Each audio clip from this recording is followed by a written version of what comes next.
This is one of several related presentations by New Liberty Proteomics on the drug Nelfinavir. Here we look at its potential as a cancer treatment.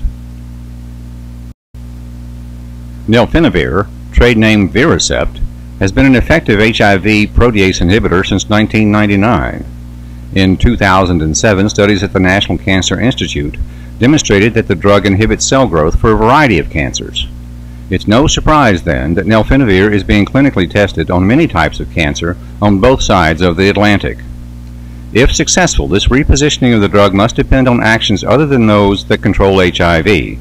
A logical question to ask is, does Nelfinavir's action on cancer cells arise from the drug's known side effects? What are those side effects? Some mimic conditions associated with heart disease.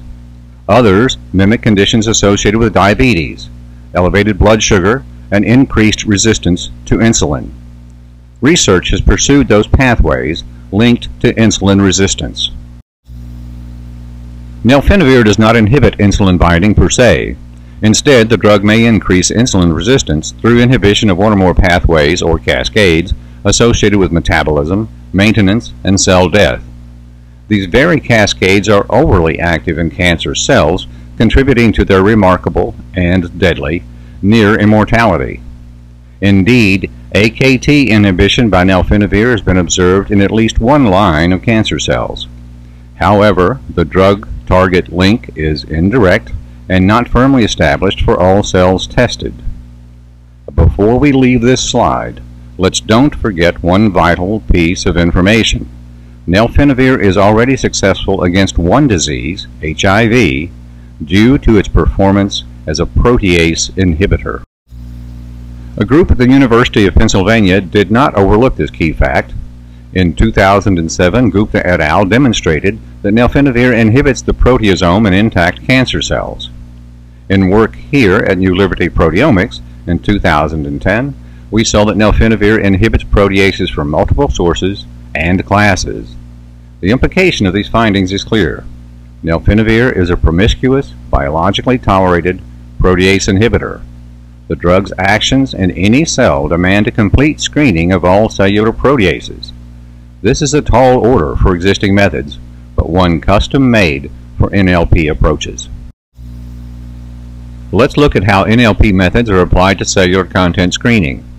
All employ whole proteins as substrates, and identical measurements are performed on both lysates and lysate fractions. Lysates contain many distinct proteins, including multiple proteases. We monitor in situ digestion of a tagged whole protein substrate. This provides an overall or total measure of protease activity. Identical measurements are performed on each lysate fraction, providing a baseline for specific protease activity. Measurements are repeated on cells exposed to Nelfinavir, providing a measure of total inhibition and inhibition of the specific proteases identified in earlier work. Importantly, our approach is ideally suited to gauge co-treatment interaction as reflected in action on Nelfinavir. NLP methods monitor the direct digestion of whole proteins in real time under biologically relevant conditions on samples of any desired complexity, and crucially can be performed alongside the clinical trials.